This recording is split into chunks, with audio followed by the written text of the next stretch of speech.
디모데전서 2장 4절에 하나님은 모든 사람이 구원을 받으며, 그래서 구원이라는 뜻이 바로 용서라는 뜻입니다. 죄사함.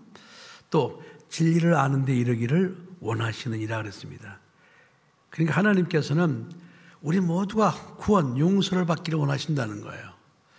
또 베드로후서 3장 9절 하반절에도 보면 하나님은 오직 너희를 대하사 오래 참으시고 아무도 멸망치 않고 다 회개 돌아오게 하기를 원하시느니라 그랬습니다. 그러니까 하나님의 마음은 우리 모두가 하나님의 은혜로 용서받기를 원한다 이 말이에요. 구원받기 원한다. 그래서 우리는 이런 하나님 아버지의 마음을 헤아리고 하나님이 우리를 용서해 주신 것처럼 우리도 용서를 해야 된다는 것을 우리는 믿고 살아야 됩니다.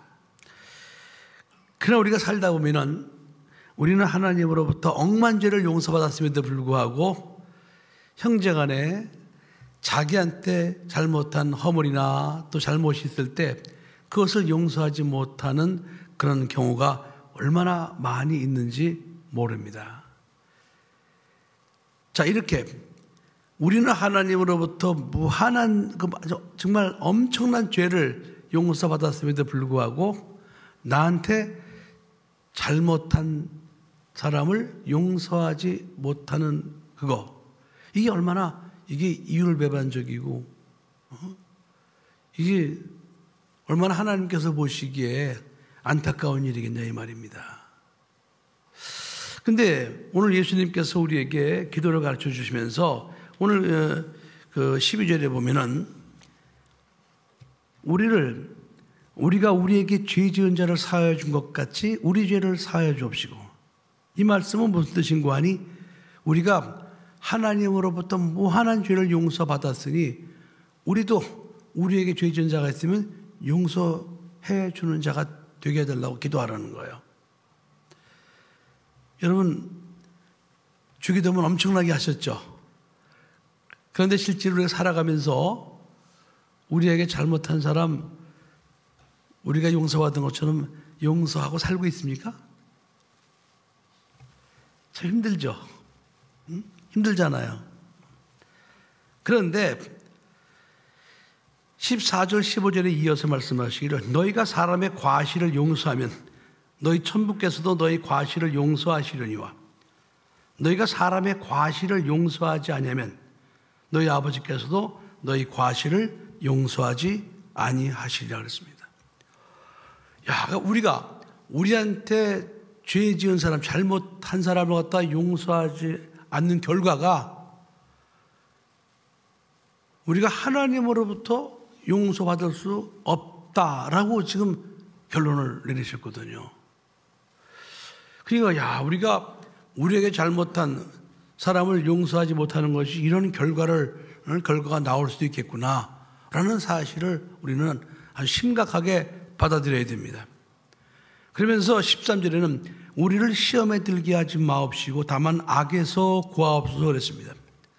시험에 들게 한다. 시험에 드는 것은 무엇인가 하니 한마디로 말하면은 우리가 다른 사람을 용서하지 않았을 때 바로 그 상태가 시험에 드는 상태가 된다 이 말씀입니다.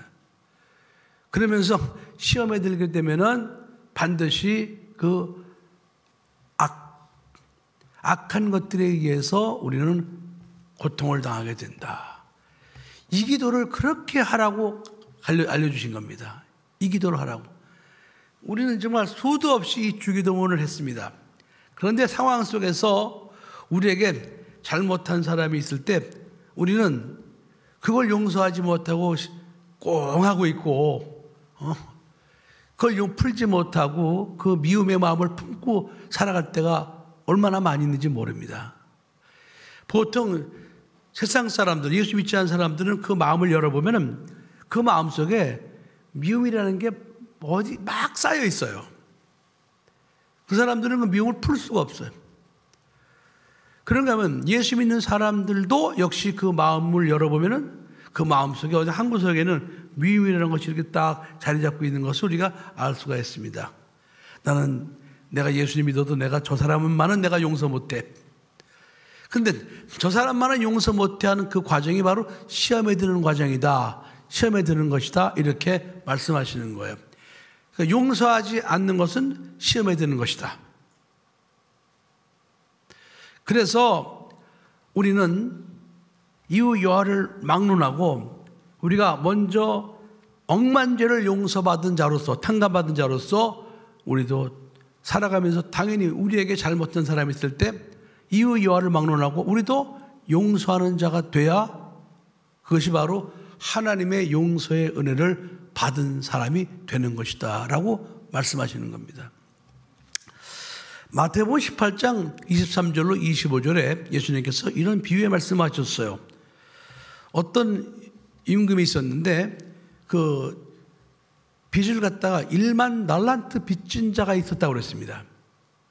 1만 달란트, 어마어마한 금액입니다. 1만 달란트 빚진 자가 있어서 그 빚을 갚아라. 그랬더니 그 빚진 자가 갚지를 못하는 거예요. 그러니까 그 주인이 너와 네 몸, 네 처자, 네 자식들 다 팔아서 갚아. 그러니까 한 번만 좀 봐달라고 제가 갚긴 갚겠습니다. 사정을 하는데 갚을 수가 없는 거예요. 그럼 갚을 수가 없는 금액이에요. 그러니까 그 주인이 그 1만 달란트 빚진 자를 불쌍히 여겨서 그걸 탕감해 줍니다. 그냥 아무 조건 없이 그 빚을 탕감해 주었다 이 말이에요. 그러니까 그 1만 달란트 빚진 자가 그 주인에게 감사하다고 인사를 하고 그러고 나서 이제 집으로 돌아오다가 사람을 하나를 만났어요. 동관 하나를 만났는데 그 사람 보니까 자기한테 100데나리온 빚진 자야. 100데나리온. 100데나리온이라는 것은 1데나리온이 하루 품삯이니까 100일 정도 품삯되는 겁니다. 그래서 너 빚 갚아라. 그랬더니 또 그 100데나리온 빚진 자가 제가 갚긴 갚겠습니다. 여러분 그 당시에 차용증서라는 것을 써주고 돈을 빌려줍니다. 근데 그 차용증서라는 것은 그 효력이 지금하고 달라요. 그때 그 당시 예수님 당시에 차용증서라는 건요, 그것은 법적 효력을 가지고 있어요. 그래서 그 사람을 옥에 가둘 수도 있어요.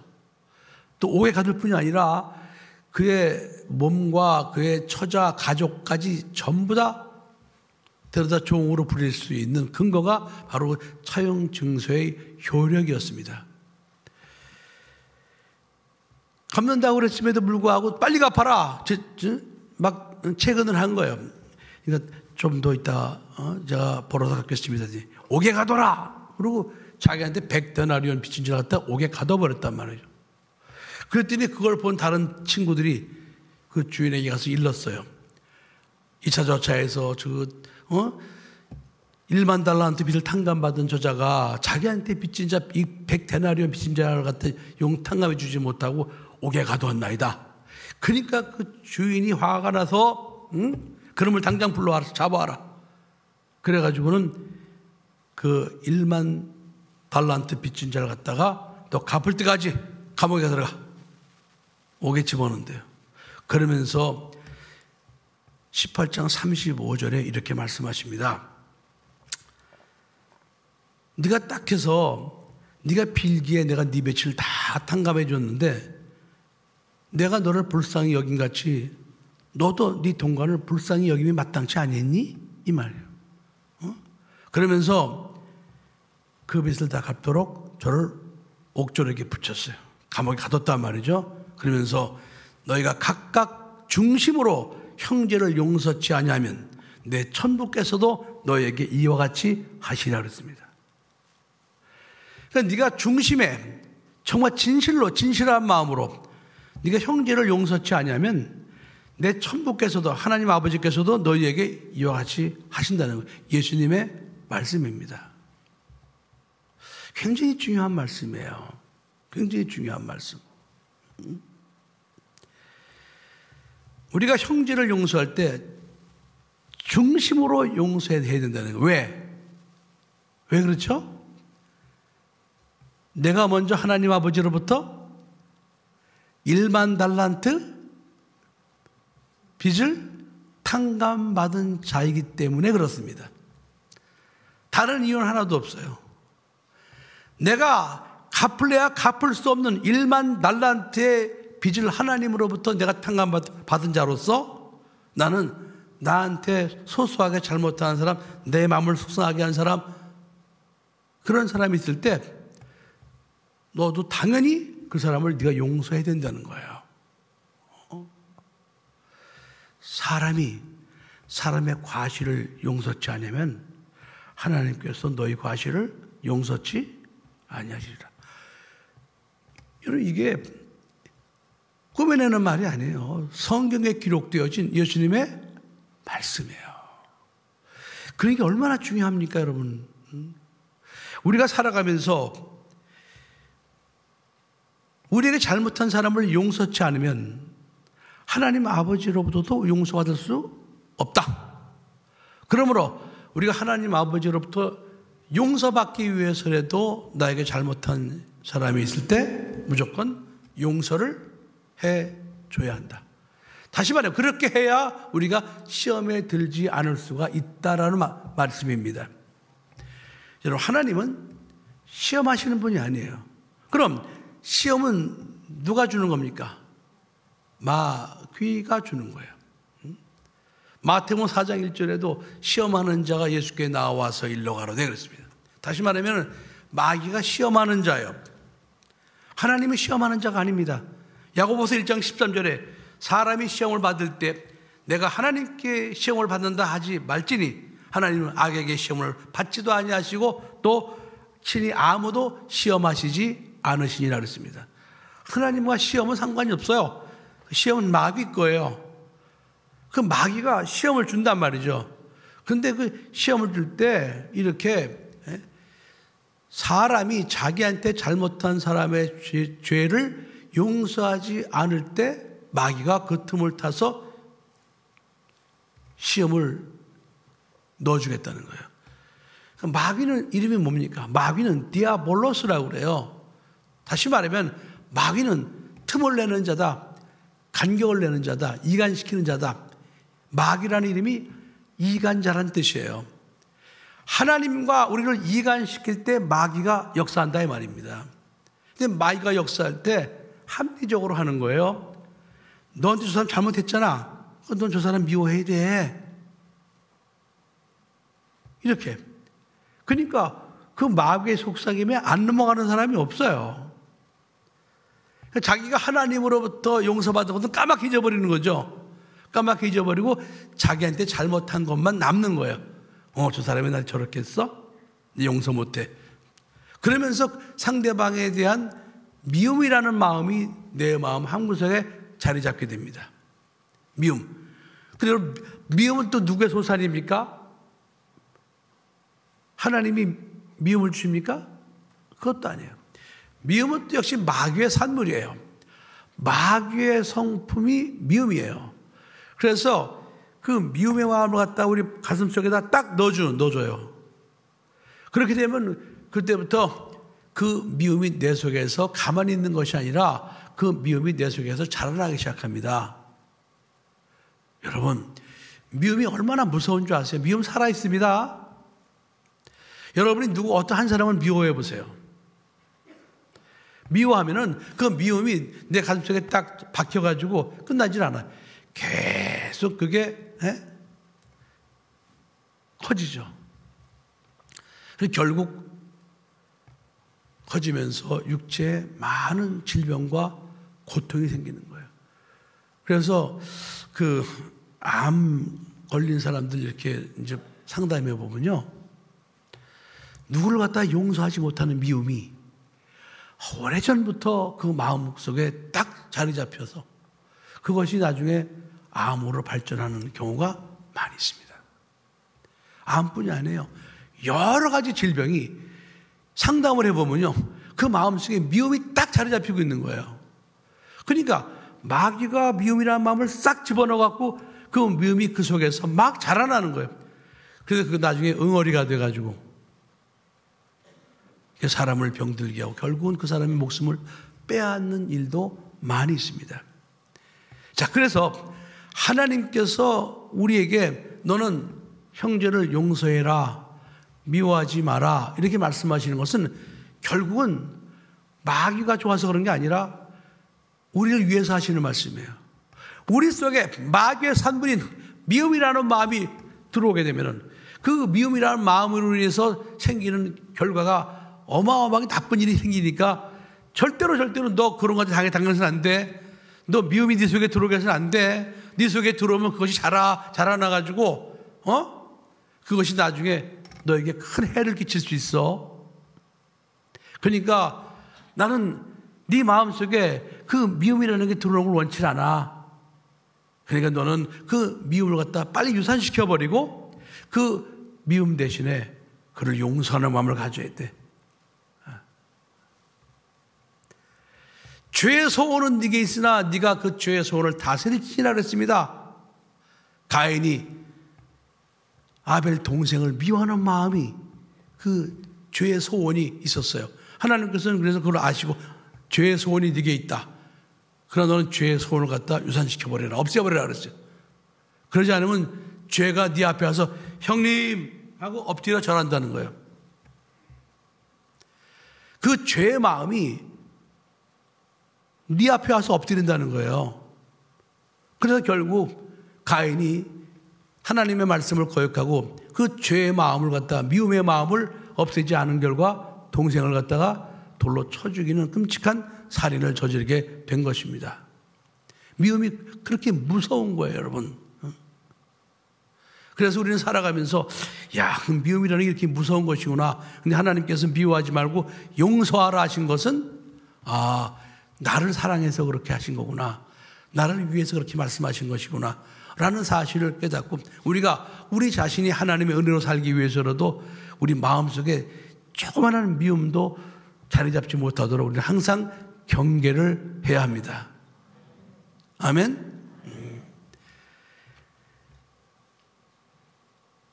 자녀가 밖에서 이렇게 막 매를 맞게 들어오기도 하고 또 막 억울한 일을 당하고 들어오기도 할 때 집에 들어와서 막 씩씩거리잖아요. 자기 힘으로 어떻게 할 수는 없고 그냥 막 울고 막 얼굴이 벌개져가고 그럴 때 그것을 보는 부모의 마음, 그 아들을 갖다 괴롭힌 아이도 밉지만은 그보다도 더 먼저 마음에 드는 게 우리 아이가 그냥 막 씩씩거리고 분을 못 이겨서 막 그러는 거 저러다 잘못될까봐 그게 염려가 되잖아요. 그래서 얘야 진정해. 아빠가 해결해 주고 올게. 걱정하지 마. 일단 진정시켜야 돼. 내 자식이니까. 내 아이가 그냥 막 분을 못 이겨서 막 화를 내고 얼굴이 벌개지고 막 이러고 있는 걸 보면은 부모 마음이 너무 아픈 거예요. 그래서 진정해. 진정시키는 거예요. 그런 마음이 우리더러 너희는 너에게 잘못한 사람이 있을 때 너는 용서해라. 그 과실을 용서하여라. 그 잘못과 허물을 용서하여라. 이렇게 말씀하시는 것이 우리에게 잘못을 저지르는 사람이 이뻐서가 아니고 우리가 우리에게 잘못을 한 사람 때문에 우리 마음속에 미움이 들어오게 되면은 그 미움으로 인해서 우리 몸에 생기는 악한 영들의 그 괴계가 엄청난 피해를 주기 때문에 그것을 방지하기 위해서 우리 하나님께서는 용서해라. 일단 용서해. 그 용서하라고 먼저 말씀을 하시는 겁니다. 우리는 신앙생활하면서 참 용서를 하고 살아야 되는데 그 용서를 하지 못하고 사는 경우가 너무나 많아요. 그래가지고 그것 때문에 예수 믿으면서도 육체적으로 어려움 당하는 성도들이 사실은 많이 있습니다. 그래서 그 가슴을 열고 들어가 보면은 각각 뭐 가족 중에 누구가 있고 또는 어떤 사람은 또 교인 중에서도요. 어떤 사람이 보기 싫다고 또 그 미운 마음이 있어가지고 결국은 그런 마음이 잘 놔두면 어떻게 되는 거니? 그냥 교회를 떠나버리는 경우도 많이 있어요. 아니 사람 밉다고 교회를 떠나요? 아니 그 사람 보고 교회 나왔나요?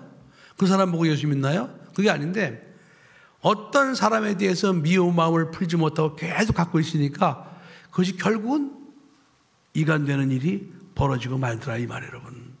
그래서 이 미움이라는 게 우리가 정말 경계해야 되고요. 그 미움이라는 것이 우리가 반드시 그건 물리쳐야 될 일입니다.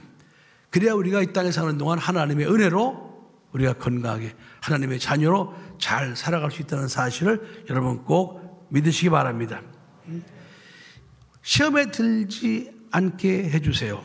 이 말은 우리가 하나님으로부터 받은 그 용서의 은혜를 잊지 않고, 첫째로, 그리고 나에게 잘못한 사람의 죄를 용서할 수 있는 그런 믿음을 주세요. 우리가 다른 사람을 용서하지 못하는 이유 중에 큰 이유가 우리가 하나님으로부터 받은 그 죄사함의 은혜를, 그것을 갖다 우리 망각하기 때문에 일어나는 거거든요.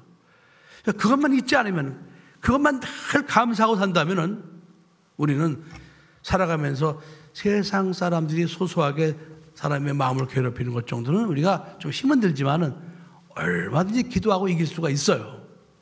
근데 하나님으로부터 받은 용서의 은혜를 탁 잊어버리니까 사람이 자기한테 잘못한 것을 그걸 용서하지 못하고 있는 거거든요. 여러분, 우리는 무조건 용서해야 됩니다. 우리가 살아가면서 우리 마음속에 어느 누구라도 며느리들은 시어머니를 용서하지 못하는 경우도 많이 있잖아요. 그러나 용서해야 돼요. 누굴 위해서? 자기 자신을 위해서 해야 되는 거예요. 시어머니를 미워하게 되면은 그것 때문에 이간되는 일이 얼마나 많은지 몰라요. 결과가 안 좋아진단 말이죠.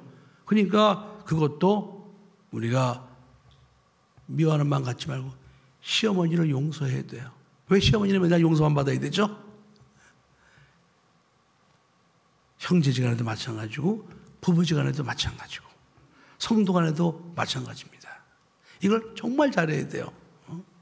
근데 용서해 주세요, 용서해 주세요. 하나님, 우리 시어머니를 용서해 주세요. 하나님, 우리 남편을 용서해 주세요. 하나님, 이렇게 용서해 달라고 기도하면요, 용서가 됩니까? 용서가 잘 안 돼요. 그러니까 그때는 용서해 달라는 걸 갖다 너무 초월해서 하나님, 우리 시어머니를 축복해 주세요, 이 기도를 해야 돼요. 하나님, 우리 신랑을 축복해 주세요, 이렇게 기도해야 돼요.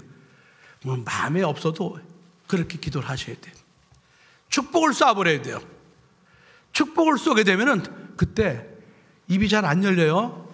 축복이라는 말이. 하지만 계속 하는 거야. 계속 축복해 주세요, 축복해 주세요. 어금니를 물고라도 축복해 주세요, 축복해 주세요.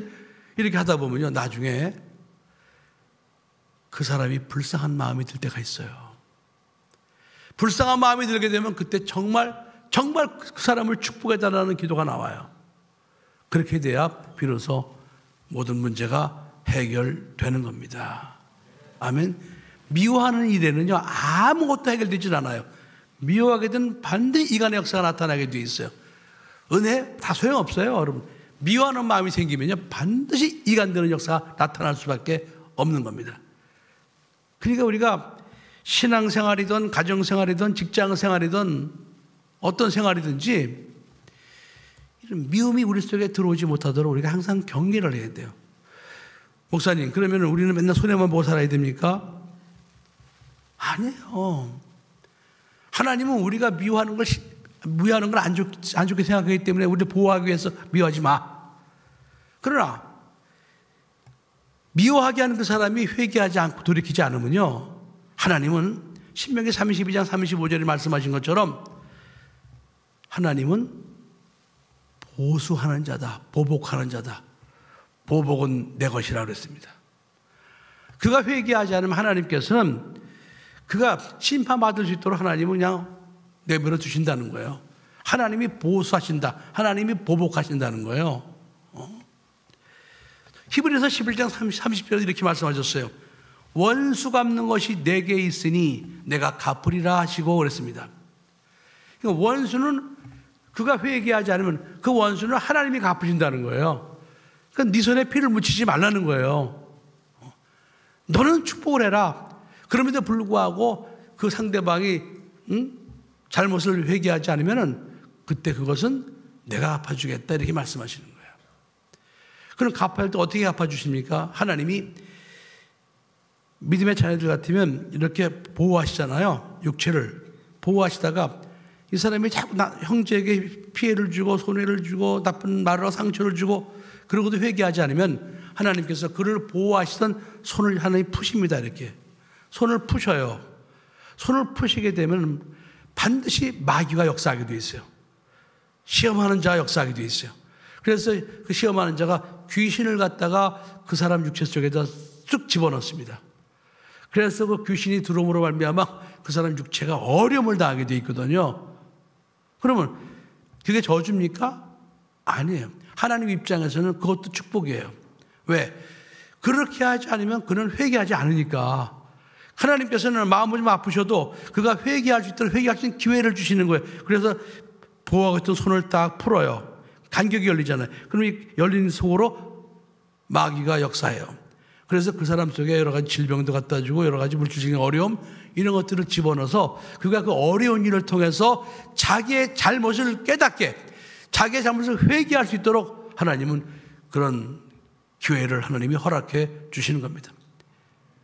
그렇게 해서 하나님이 그 모든 죄악을 치리하시도록 그렇게 맡겨야지 내가 원수를 갚으려고 그러면 거기에는 원수를 갚으려고 하는 우리만 손해가 난다. 이렇게 말씀하시는 겁니다. 그래서 우리가 하나님 우리를 시험에 들게 하지 말게 해주세요. 이게 또 우리가 정말 많이 하잖아요. 사람들은 시험에 드는 게 그게 아무것도 아닌 줄 아는데 그 굉장히 무서운 겁니다.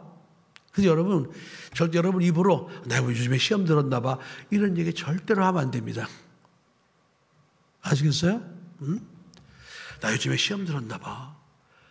이 시험이 든다는 말은 하나님도 엄청나게 싫어하는 단어예요. 절대로 시험에 들었나 봐 이런 말은 하지 말아야 됩니다.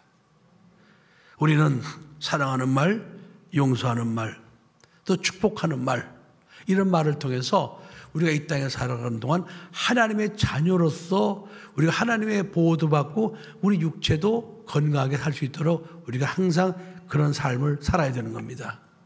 여러분 세상에 미워하면은 그 미워하는 게 무슨 좋은 열매를 맺겠습니까? 저는 제가 목회하면서 이런 원리를 알았기 때문에 제 마음속에 미워하는 사람이 없었어요. 내가 점검을 해봐요. 혹시 내 마음속에 내가 누구 미워하는 사람이 있나? 저는 가끔 점검을 해봅니다. 왜 그런가 하니 그 미움의 폐해가 얼마나 큰가를 저는 알고 있기 때문에 그렇습니다. 그런데 미워할 수밖에 없는 사람이 생길 수 있잖아요. 그럴 때 하나님 앞에 기도해요. 하나님 미워하지 않게 해주세요. 하나님 축복해 주세요. 그를 축복해 주세요. 그래서 반대로 축복을 쏴야 미워하는 마음이 사라져요. 그런데 제가 축복을 쏘지 못하는 사람이 두 사람이 있습니다. 그게 누군가 하니 과거의 문재인하고 지금의 이재명이에요. 이 두 사람은 정말 축복이 나가질 않아요. 축복이 나가질 않아. 그래서 그냥 제가 축복은 못 쏘고 하나님 이 영혼들을 불쌍히 여겨주세요. 이렇게 기도해요. 불쌍히 여겨주세요. 불쌍히. 축복은 안 나오더라고요. 축복은. 아직도 제가 많이 부족한 사람이죠. 축복이 안 나와요. 불쌍히 여겨주세요. 그리고 사랑하는 마음도 솔직히 안 듭니다. 그냥 불쌍히 여겨주세요. 이 기도만 해요. 자, 오늘 제목이 용서하는 자가 되자입니다. 우리 살아가면서 나에게 해를 끼치고 나를 괴롭히고 엉뚱한 말을 하고 나한테 돈을 꼬가고 갚지 않고 별난 사람이 있다 할지라도 그 사람을 미워하지 맙시다. 아멘 좀 해봐요. 너무 중요한 거예요. 그 미워하게 되면 미워하는 마음이 그 사람 속에 들어가는 게 아니에요. 나를 괴롭힌 그 사람 속에 들어가는 게 아니에요. 누굴 미워하면 그 미워하는 마음이 내 속에 들어온단 말이에요. 내 속에. 이게 내가 괴로움 당하는 거예요. 내가 아픈 거예요. 내가 힘든 거예요. 그러니까 우리가 그 사람 때문에 손해볼 필요가 없잖아요, 여러분. 그래서 예수님께서 말씀하신 주기도문, 정말 참 우리가 우리에게 죄 지은 자를 사하여 준 것 같이 우리 죄를 사하여 주옵시고 우리를 시험에 들게 하지 마옵시고 다만 악에서 구하옵소서. 이 기도를 늘 하실 때마다 내 마음속에 혹시 내가 누군가 미워하는 사람은 없는지, 내가 풀지 못하는 일은 없는지, 내가 용서하지 못하는 자는 없는지, 이런 것들을 생각하면서 말씀에 의지해서 돌이켜서 용서하고 또 이해하고 사랑할 수 있는 우리 모두가 되기를 예수 이름으로 축복합니다.